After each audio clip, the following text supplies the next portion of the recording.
Dear listener, today's episode is about something we all navigate daily, and it is working with people. I've invited Karolina Tóth, who specializes in communications, coaching, and consulting, to share her insights. Together, we will explore the dynamics of human interactions, the challenges when you collaborate, and how to work together with others in challenging situations.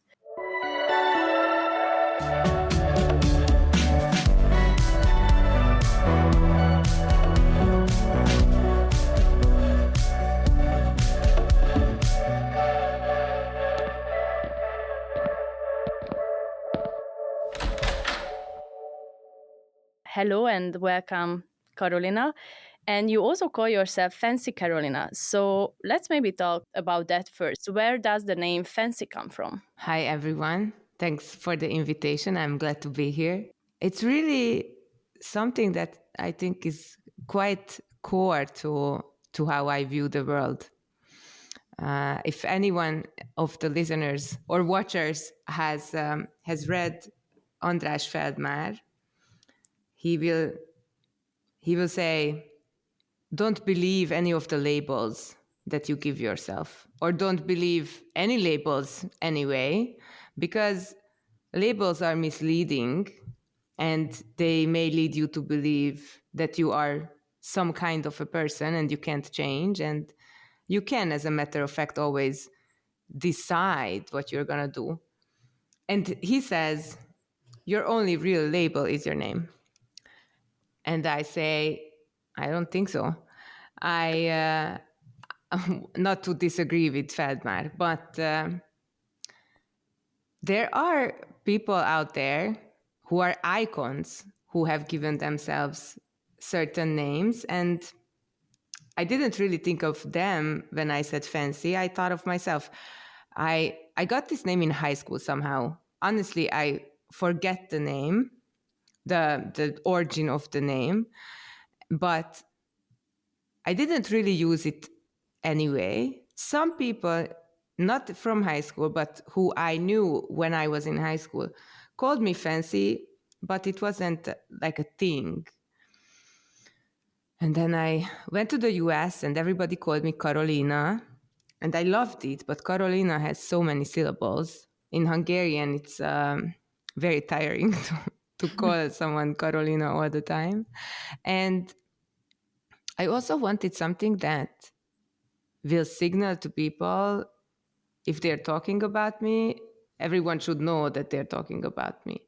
And I am in the very fortunate situation of having quite a few friends from different areas of life. You know, I work in IT, but I also used to have my own radio show, and I studied in the US, and I also, like go to techno parties sometimes. So I have a lot of acquaintances from all over the world. And so if someone is talking about some girl or some lady, we are at the age when I can call myself lady, they should know that they're talking about me. And this has actually happened. I was recently joining a Krav Maga class. It's a self-defense kind of class.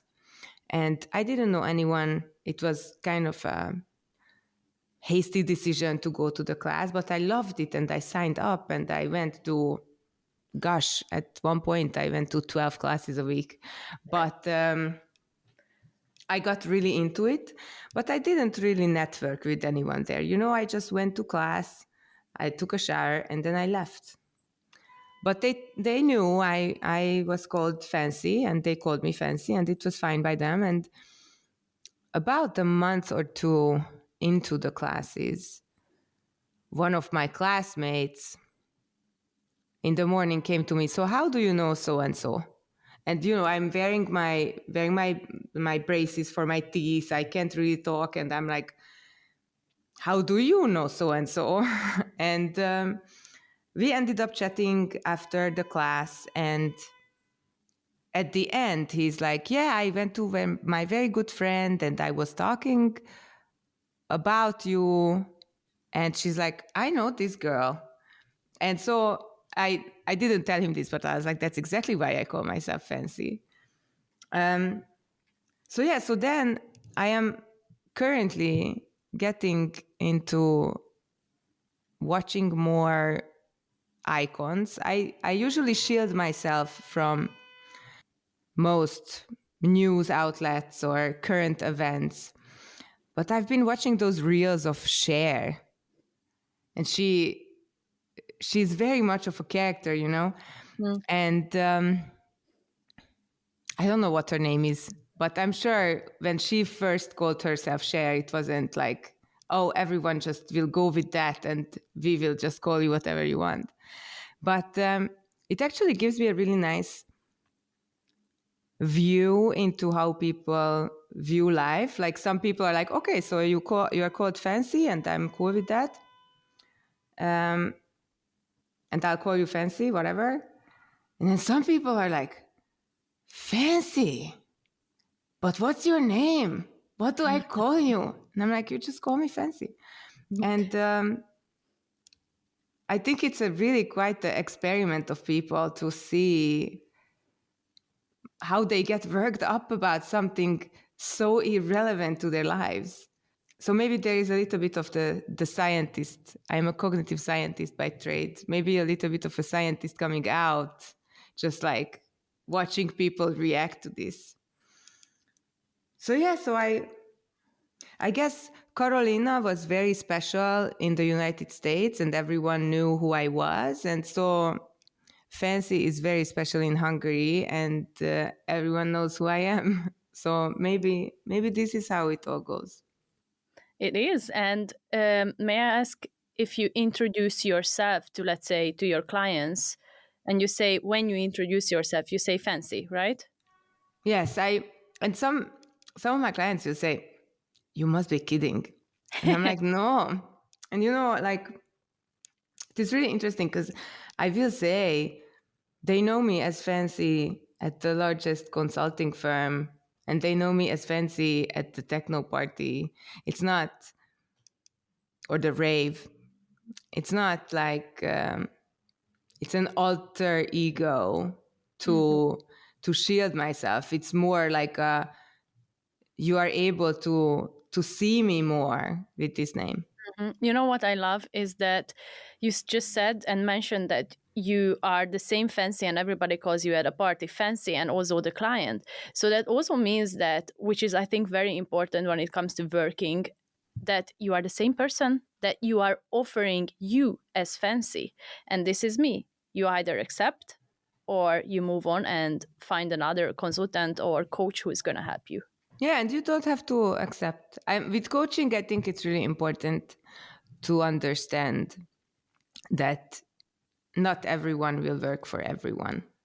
And to make peace with that, I mean, I am an overachiever, I think, and and it has been a journey in my life to accept that I am not going to excel at everything, and I'm not going to be the perfect match for everybody, and I'm not going to be the coach of choice for everyone, which is completely fine because everyone has different needs and different life paths. And sometimes it is exactly the differences that make us who we are. For sure. Let's talk about what you do. How would you describe what you do for work for a curious 10-year-old? I talk to people. I, uh, I really do. I have the Level Up Engineering podcast where I interview engineering leaders from all over the world, and I love doing it. And I learn so much from these people. We started the podcast because we thought engineers are not going to listen to HR people or coaches or whoever. They're going to listen to other engineers. So if we get other engineers on a platform to talk, then they will be more likely to listen to what we have to say.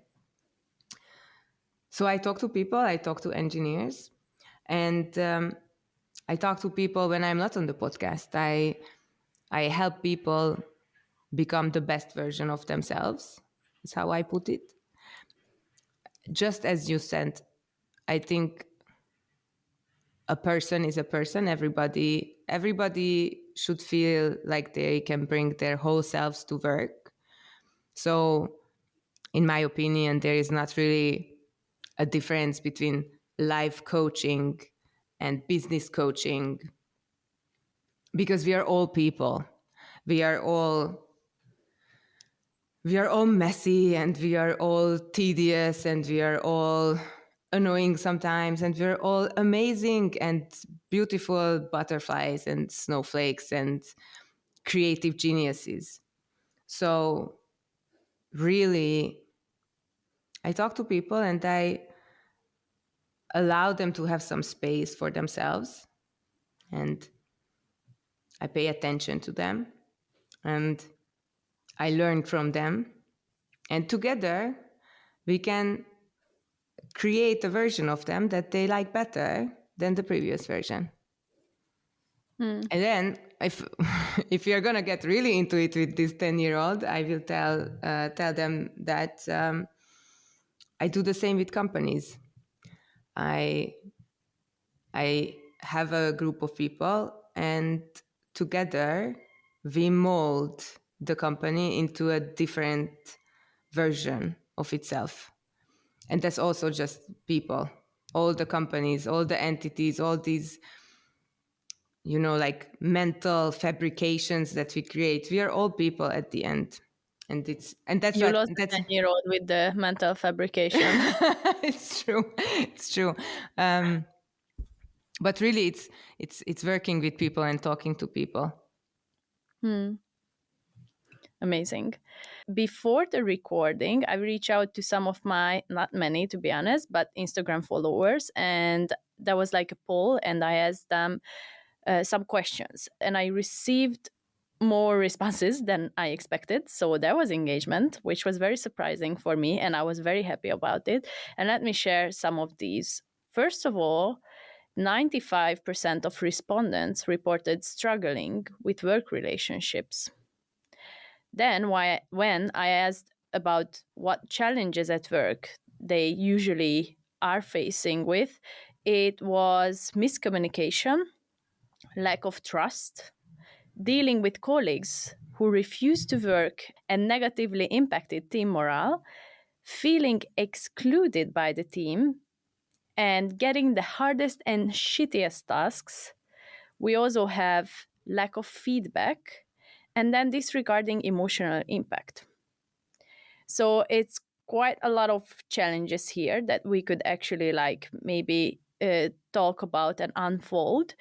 I would like to start with miscommunication because 50% voted for this as the biggest challenge. How do you suggest handling situations where you feel misunderstood or struggle to get your point across?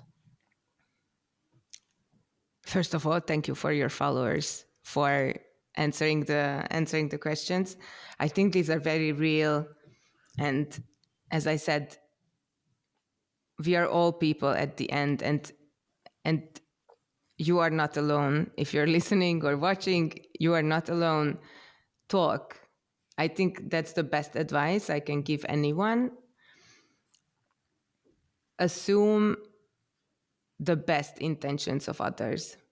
I'm really gonna come off as someone who is all positive and like this motivational butterfly, but really collaboration can only happen if we assume that we are in the same boat, working towards solving the same problems.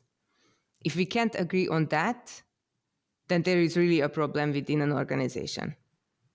So most conflicts really arise because we misunderstand each other, because we are emailing and not paying attention, because we are on the chat and just sending a few words and don't even realize that our words, if someone is in a bad mood, can have the exact opposite impact of what we intended. So really assume the best of others and then talk. Um, be willing to listen in order to be understood and in order to be listened to. I know this sounds counterintuitive. Like, I am trying to get my point across here. Why should I listen? Really, first of all, because you have to pay it forward. Because you have to show other people that you are able to listen. And then maybe they will be also able to listen. But I think at the core of this is empathy.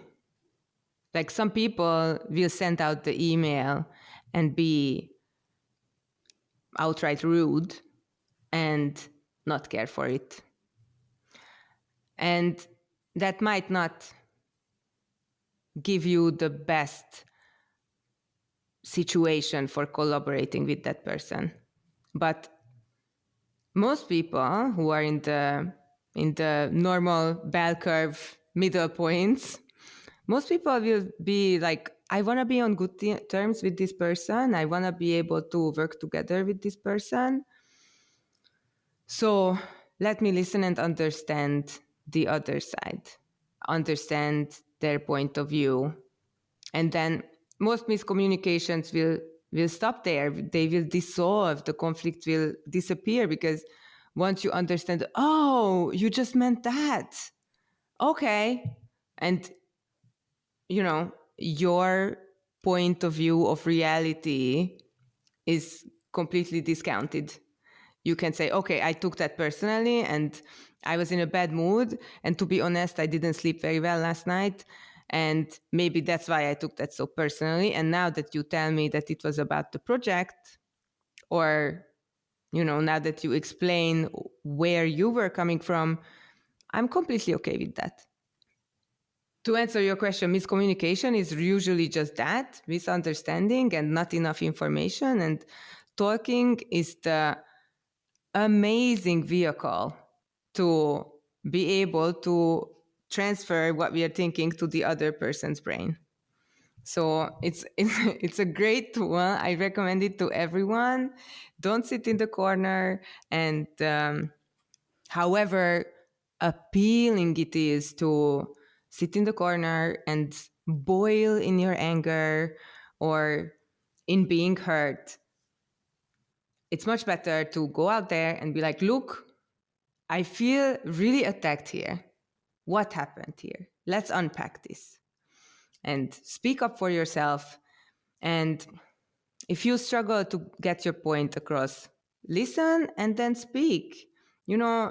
Explain that you feel misunderstood. Explain that you are trying to get your point across. Explain why it's important. Don't take it personally, because really, I feel like everything is personal and nothing is personal. And it really depends on where you're standing, and life gets so much easier if you don't take things personally. So, say, I am here to accomplish this task. I think this is what we need to do. These are my points. Tell me what you think. And then, take it from there. And I'm not trying to be delusional. I worked in IT for 10 years, and I am a woman. I can say that. And I am not an engineer. I studied programming in C and I got a B and I was very proud of it, but never again. I didn't like programming. I think it was a very interesting experience and I loved it. In hindsight, I loved it. And when I was in it, I hated it. So it was extra hard for me to work in IT with all these men, all these engineers. We are both Hungarian, so I can tell you that there's this very specific university in Hungary, the Budapest University of Technology and Economics. It's like huge university, biggest name. And really, they raise engineers to not question themselves. They raise engineers to be, if you will allow me to say, even a little bit cocky. And that's the kind of attitude that I fell into coming from the United States of America, being all cheerful and 22 or whatever, however many years old I was, and said, guys, you need to give feedback to each other. And they were like, no. And they were like, I already told him he's stupid. This is a true story. To come back to your question, if I can give one more tip, tailor what you have to say to your audience. And how do you figure out your audience? You ask them questions and you empathize and you try to understand them. So it all comes back around. It really begins with understanding. So, just to have a short recap, you said that first of all, always think about the best intention. So, nobody wants to hurt you, they just want the best out of this work, project, whatever it is, right? You also mentioned empathy, listening, and just like sharing your opinion, or in a way, like communication, or I don't know, maybe being transparent as well. And I think that sometimes when I go back to the first one, to the intention, we don't always see it from the other person, right? We are seeking for it. We are not sure if that person really wants to collaborate with you. You have a lot of questions. But just as you said, it is super important to have those discussions, those difficult discussions, because you're going to share how you feel. And it might also hurt the other person or realize that they did something wrong. But then at the end of the day, it's going to help you progress and also maybe gain some respect from the other person because you shared. And let's just imagine a situation. I'm curious, what would you start with? So I have a problem with a colleague of mine. Let's go with the example dealing with a colleague who refuses to work. And because of that, the whole team dynamics is just like not okay. And I want to have a conversation with this person.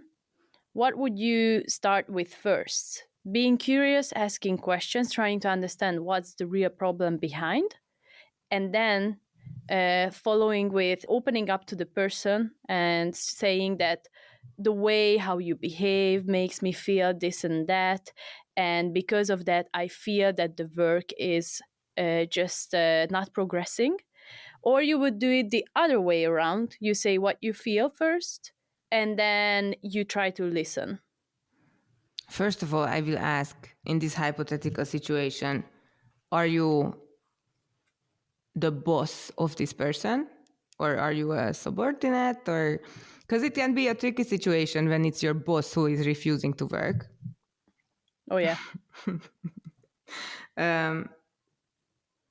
But it's also a tricky situation if it's in your team and someone on your team is not doing their share of the work. Let's say it's someone on your team, because I think that's the most common. First of all, I would prepare for a situation like that, for a conversation like that, and I would gather the facts. And this is why I said it's personal and then it's not personal. Because if you're going to give feedback to someone who is not pulling their share, of course they're going to take it personal, but you want them to take it personal because you want them to change their behavior. But then it's not personal, because then you can say whoever else would be doing the same thing, I would just as much stand up and say, what's going on. To answer your question, when people don't state their opinions or feelings, I always have a feeling that they're setting me up. And so I tell all my clients, unless it's some political situation in which I am not your person, but if it's an honest work situation and you're actually trying to get this person to do more work or to pull their share, say it seems as though that, say what you feel, it seems as though you're not doing your share, and maybe I don't have all the facts, But if you are going to continue on this roadmap, I don't think we will be able to reach the deadline. Or I don't think you will be able to stay on the team because everyone else can see that you're not doing your share or whatever. You don't need to bring anyone into this conversation. But sometimes if it's like an ongoing thing, you need to like bring the information to light and say, like, I am really upset because I'm doing all this work and it seems like you're not doing all this work and it seems like we are behind because of you, and I would really like to know what's going on, and if you need help, please let me know. Again, it comes with all the background work that you have done with this team, because if there is open communication and if there is a real trust within the team, then these conversations are not going to be that heavy because the people have done the work of connecting to each other. And so you can be sure the other person will not think this is attacking them. They will think this is helping the project. So you can say, like, I think something is definitely going on. I'd like to know what, and I'd like to know how I can help you. And so then take the conversation from there if the person says, because most of the time these things are, as I said, not like real intentional bad things. Like someone is probably having something happen to them. And sometimes it's, a family member being sick. Sometimes it's them being completely burned out and not asking for help. And sometimes it's them hating the job and not telling anyone. Sometimes they don't even realize. And some conversation like this has to happen in order for them to realize, oh, I hate this job. I don't want to do it. And that's why I don't do it. And that's why we are behind. But there are also, I think one of my like main characteristics is that I think everything can be figured out. And so even in a situation like this, I will always say, like, everything can be solved. Like if you don't like this job, you can find a different job, you can find a different position at the same company, you can, go on a sabbatical and figure yourself out. There is always an endless amount of steps that you can take, and you just need to decide where you want to take yourself. You just mentioned something about saying that it's because of you or because of you we are not progressing. This is something that I actually try not to use. Of course. Because I completely agree with you. okay, I just to completely, clarify. and the Don't do that, dear listener. yeah, but it's important to be honest. But really, there is a form for feedback when you are doing this. I feel this. Make I statements. But if there is an apparent reality to the situation, like everyone is at the office until 7 p.m. every day because we want to make this project come together by the deadline, and you leave at 5 p.m. every day, you can say that. And you can say, I think it's your fault. But you can say, like, what's up? Like, we agreed on staying here until 7 p.m. every week until the project gets done.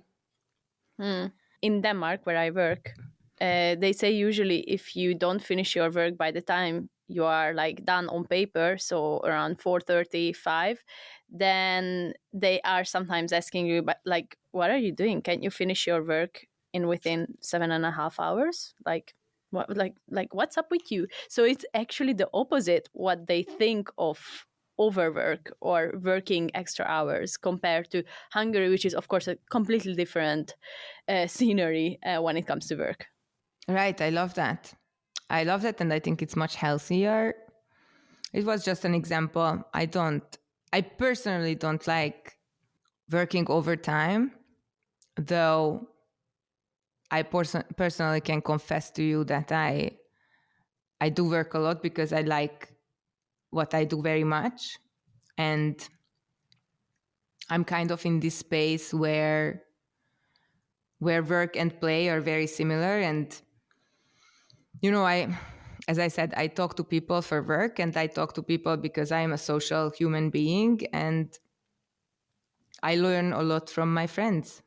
So a friend of mine came over just yesterday because I am not feeling quite well after a little bit of travel. And he fed me and brought me food. And we ended up talking for 3 hours.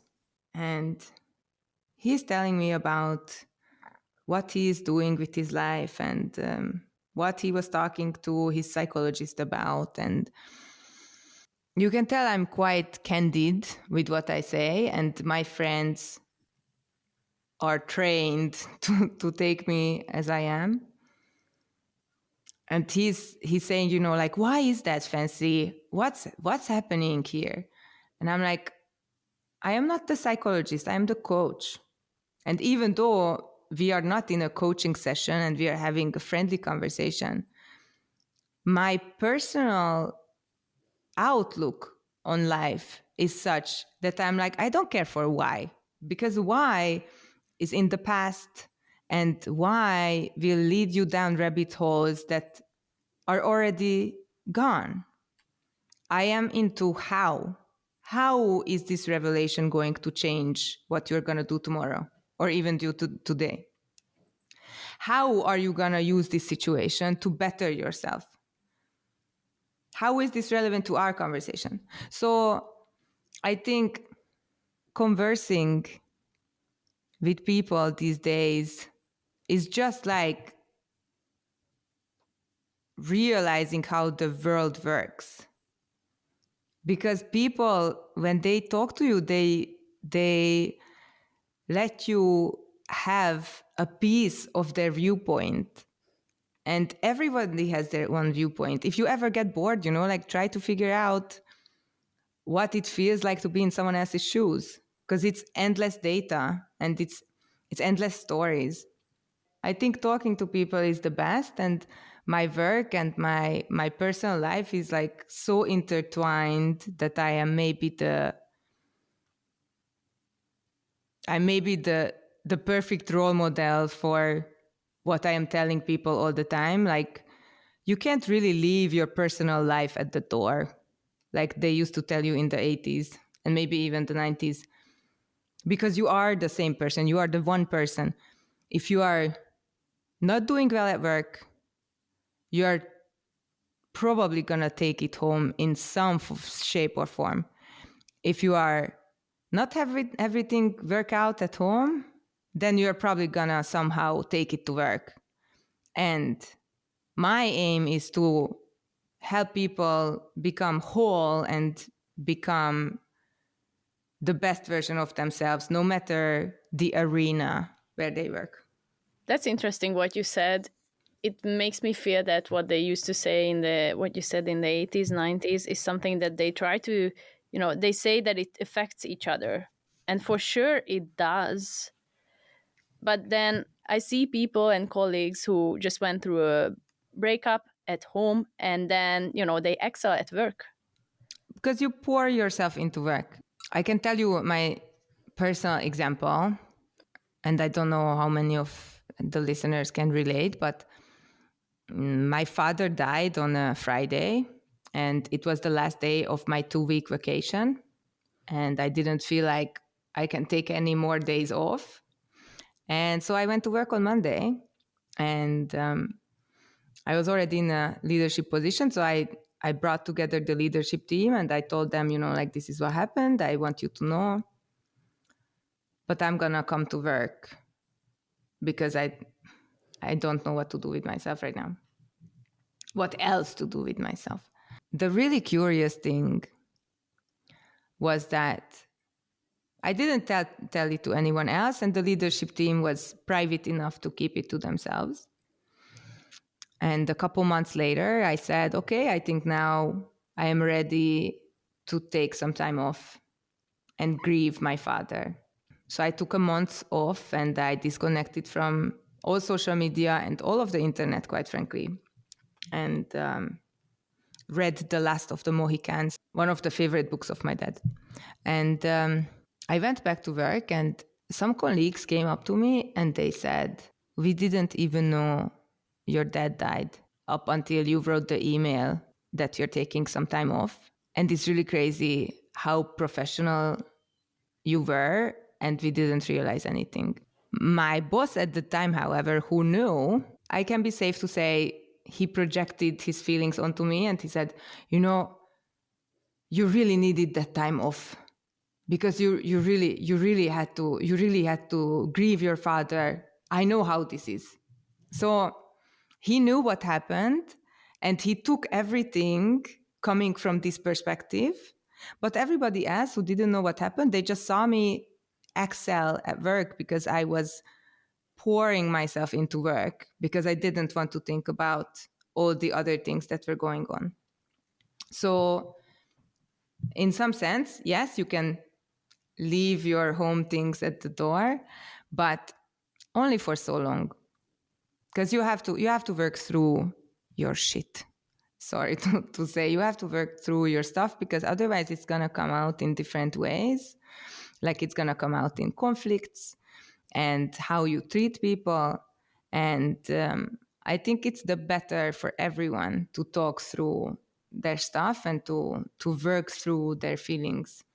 And that's why I do coaching in companies, and it helps people, even though I'm not a psychologist, it helps people to think about their lives, even if they are at work. You know, like, we aren't always talking about how can I motivate my team better? How can I motivate myself better? And then how can I think about my team? My mantra is that people are people. And so if they can be balanced in their work and in their home, then we are working towards a better community. First of all, sorry for your loss, and I think that you shared it with your boss, and then even though what he said and shared, that's like so nice that you spent time away and you decided to do that. I really respect that, because what else to do than numb yourself and just do whatever you've been doing, or maybe even, work some extra hours and then think that time is going to solve everything. Let's talk about the thing, because not everyone is going to be upfront and share their feedback and what they think whenever they disagree. So we all have, those colleagues who prefer just staying silent and in meetings, and even if they disagree, they just don't say anything. Why you think we find it easier to just stay silent and not share our opinion? There is the social aspect, of course. If there's a meeting going on and everyone is just going well with it, it's like really easy to be one in the herd and say, "I'm just gonna sit here and take my paycheck at the end of the day," which is fine. If that's the kind of person that you want to be opting for your life, it's up to you. I personally like to work in teams where it's a common understanding that we want to be the best in so and so, or that we want to create a really great experience for our customers. And in that, it's really your duty to speak up and say, "I don't think this is going to work that way." And of course, it's hard, because if someone is leading the meeting and they're saying whatever is on their mind, or they're bringing the agenda and everything is just smooth sailing, first of all, it's the interpersonal conflict of like stepping up and saying, "Hey, I don't think that's right, actually." Also, if no one is speaking up, then you are kind of the grass that's longer a little bit and different, and maybe you are afraid of being cut off by the grass cutter, and the lawnmower. And so there is this social aspect of speaking up and being different. And then there's also that confidence question, like, is my reality the valid one? Maybe some people completely agree with you, but they are just as afraid of speaking up as you are. So go ahead and try it out, because you are not going to know unless you speak up, apparently. I know it's hard. I've been in many different situations. When I was at the said university doing my master's, I came from the United States, from an education that is a very different culture than in Hungary. And I was always the one in the back asking questions. I was also kind of inclined to be that person, even in high school, because of my upbringing. Like, my parents always just valued my opinion, and they never scolded me for asking questions. But then I went to the US and I was liberated in that. And so I came home and I started my master's, and I studied cognitive science. So when I went to get my master's in cognitive science, I already had relevant questions and I already had readings in the topics. But most people in my class were biologists and chemists and coming from different areas of life. And I remember one time I had, it was like an anthropology class, I think, and I had a very difficult question. I think I was kind of like, I completely disagree with this statement. And I asked the presenter, the professor, whether or not he read so and so's whatever, because I think if you read that article, then it's gonna lead you to come to the opposite conclusion of what you just said.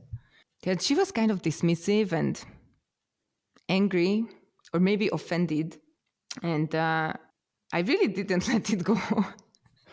And at the end, my classmates came up to me and they said, we really aren't supposed to ask questions here. And I'm like, this is a school, isn't it? Like, I am going to learn by asking questions and talking again already in college, talking to people. So I think it's also easy because it's very conformist to just go with the flow and stay in the very mediocre, half warm water and kind of just like, gather your paycheck. That's why it's easy to stay silent in meetings.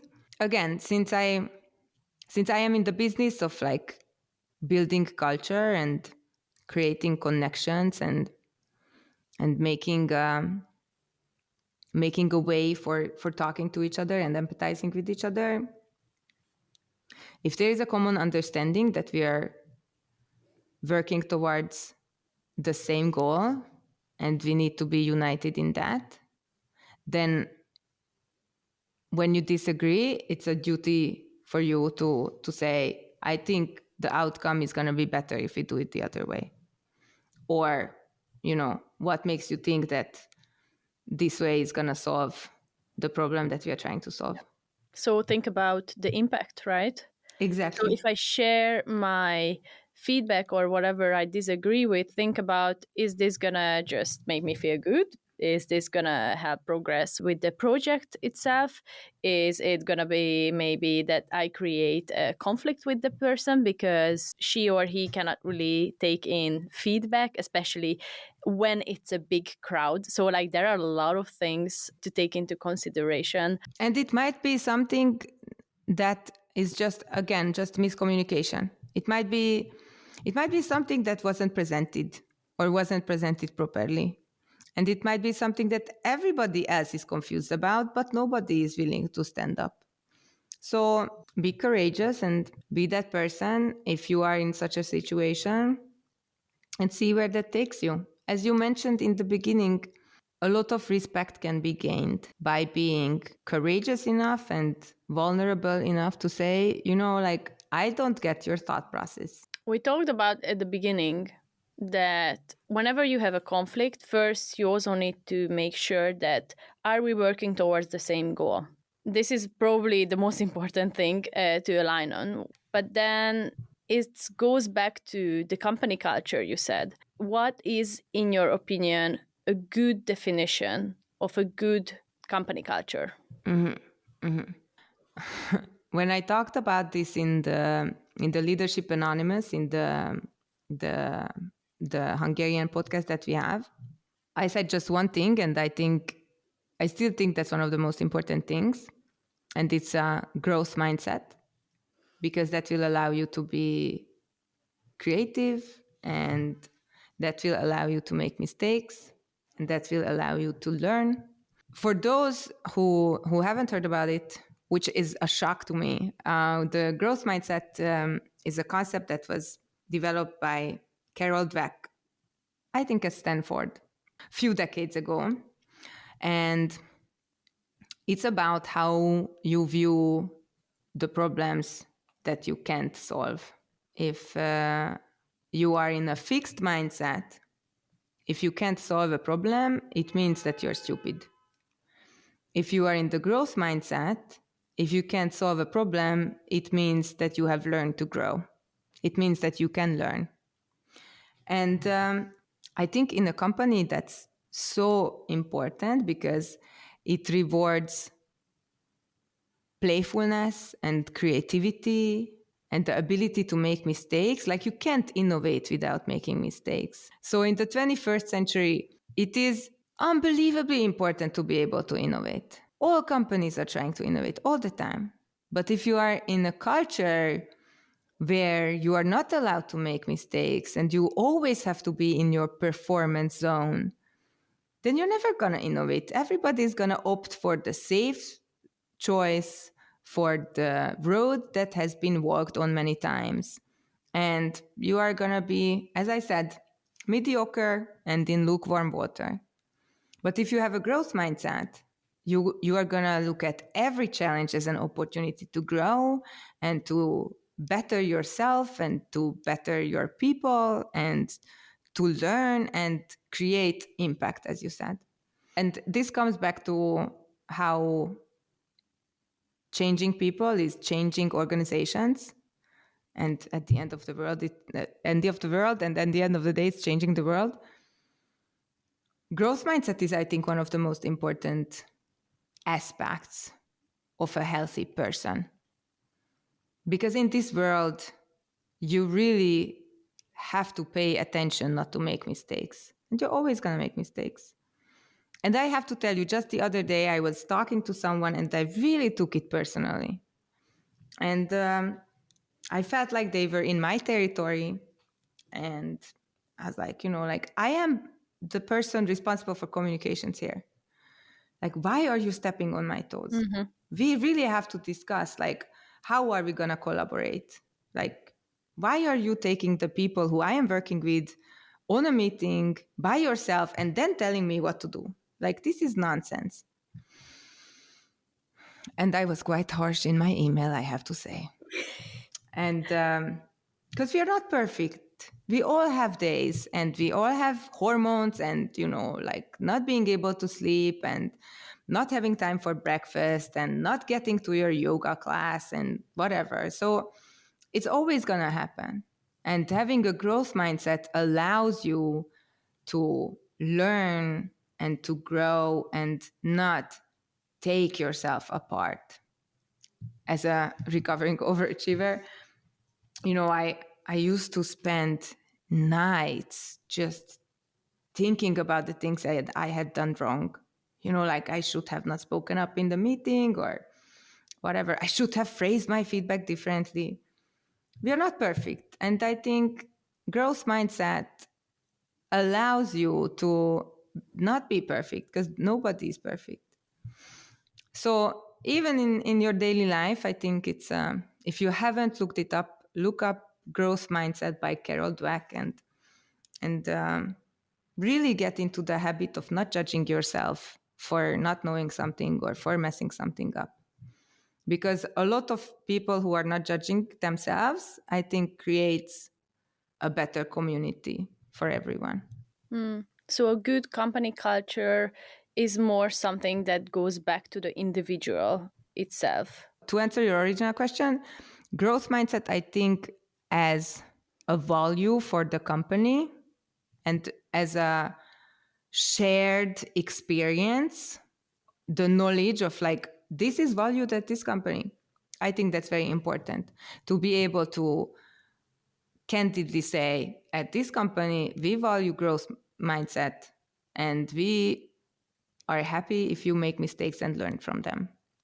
And I think a healthy company culture also creates an opportunity for feedback and for candid feedback.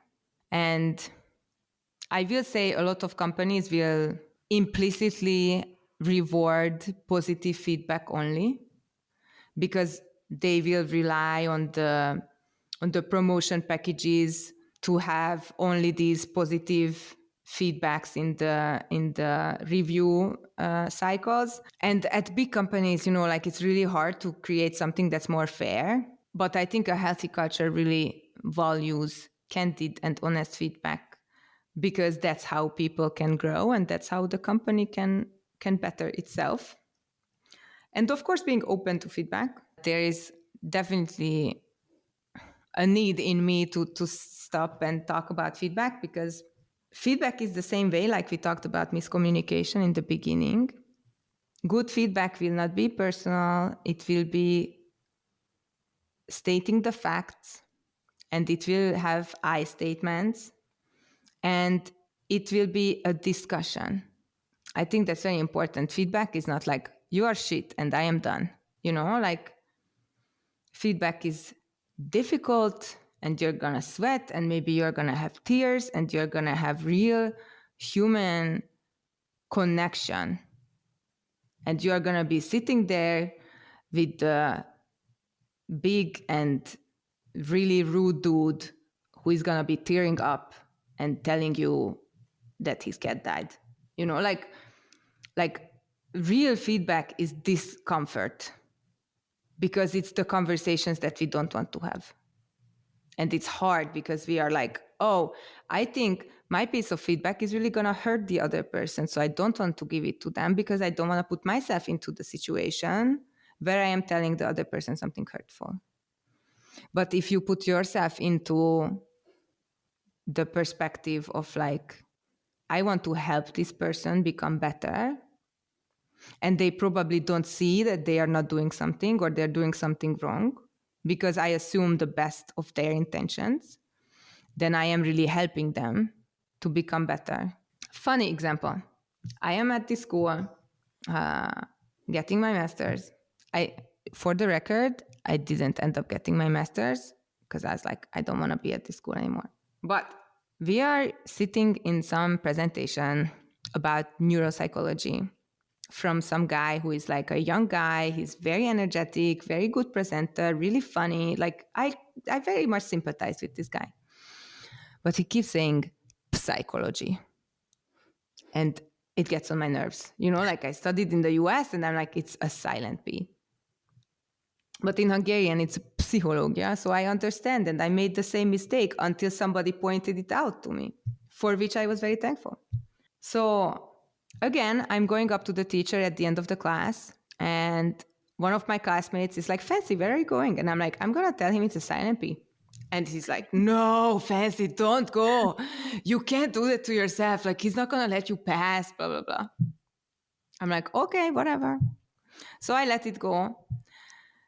And at the Christmas party, I was, you know, like we had these games and Secret Santa and whatever. It was really good time and eggnog. And I think that's partially due to the eggnog. There was some like party going on already. And I just went up to the guy and I was like, look, I know I'm not going to come here anymore. So I can now tell you for sure, like I'm just trying to be helpful. I know you present at international conferences and I can't let you do this to yourself anymore. It's a silent P. It's neuropsychology. And I just noticed it and I hope this helps. And he was so thankful, you know? He was like, oh my God, thank you so much. Nobody has ever told me that before. And we ended up headbanging to AC/DC and it was a fun time. But really, feedback is about how you view the piece of advice or the piece of opinion that you are trying to give.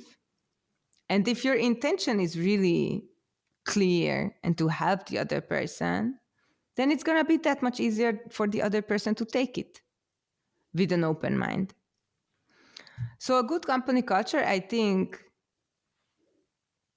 specifically values that, so that people are not getting off on hurting each other. And that, like, it's so easy to say, oh, I'm just being honest. Yeah, but you can be honest in different ways. And it's a really great blanket to say, like, you told me to give feedback, and I'm like, no, I told you to give feedback in a specific manner. And coming back to growth mindset, I think people think this can't be learned, but it very much can be learned, and it's a skill, and it takes practice. And it's, even I said in the beginning, like, oh, it's your fault. It can be someone's fault. And if you're honest and trying to be helpful, the form may matter less than the actual information that you're trying to convey. I hope I was clear. I know I was not concise, but maybe entertaining. And I feel like I have to say, if anyone disagrees with anything that I said, or I hope, I'm also a philosopher for real.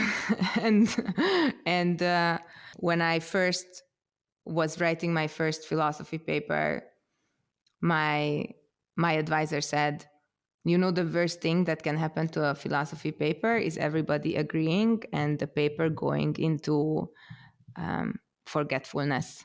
Like, everybody just forgets because, like, sure, you're right. So sometimes I wish for people to call me out on something that I said, or something that I mentioned. So I want to say to your listeners, or to our listeners now, that if they wanna challenge me, or talk about something further, like, I'm happy to discuss. Like, reach out to us, or comment on the podcast episode, and we will get in a conversation. Yes, and how these listeners who are interested in you reach you, find you, contact you? I have a website called fancykarolina.com or karolinatoth.com, and it has all my social media profiles. It's usually Fancy Karolina, so there is not really a challenge in that. As I said in the beginning, my name really just makes me more visible rather than less visible, which is what most people assume. So on any kind of social media platform, I have LinkedIn, I have TikTok even, but Instagram or Facebook is fine also. Thank you for sharing that. And let's jump into the last question, which I always talk about with the guests. There is a list with a lot of values. It's coming from Barrett. And I asked you to choose 3 of these values that represent you in your everyday life, and tell us, what are your core values? First of all, I loved the list. Second of all, I was like, is wisdom a value, really? So I was reading through the words, and I was like, I really should dig into deeper in these values on this list specifically. But some things that jumped at me. First, I thought maybe this is an activity for the people who know me, because it's like, it's one thing to have some values in yourself, or think that these are your values, but I think whatever comes through your actions and your everyday behavior is what really constitutes your values. But the first thing that jumped at me was openness. I think people will say that I am open, and that I have gotten this as a piece of feedback. And I hope that resonates with everything that I said up to this point. I am very keen on giving everybody the same chance. And I start everyone at 100, and people can only go down from there. But a lot of people don't. I love getting to know the imperfections of people, but I'm very open and maybe a little bit too open. I am working towards maybe viewing people with more like liveliness. Like maybe people don't always have the best intentions. But I guess this has worked for me up until now. So openness is one of my values, and I I think it's really hard for me to kind of mold that into something else. I also looked at perseverance. As I said, I had a lot of heavy challenges with the parents dying and car accident and emotionally abusive boyfriend and all that jazz. And even at IT companies, sometimes it takes a lot of guts to get up the next day and go and face the same people and, you know, work with people who make a comment about your makeup. And just like, how can you not take that personally? Of course you can't. But yeah, so I think that's one of my values. I will get up and go and do like probably a lot more than I should. And then I saw compassion and I thought maybe some people would say compassion, but then I actually thought of this.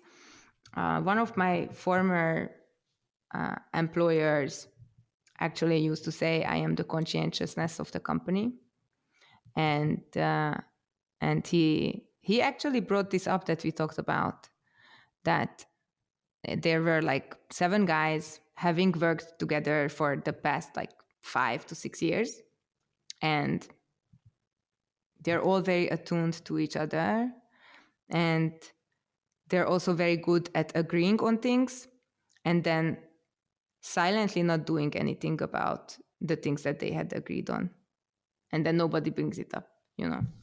And I was the one who came to the company and said, look, guys, I want to create something that's a good thing.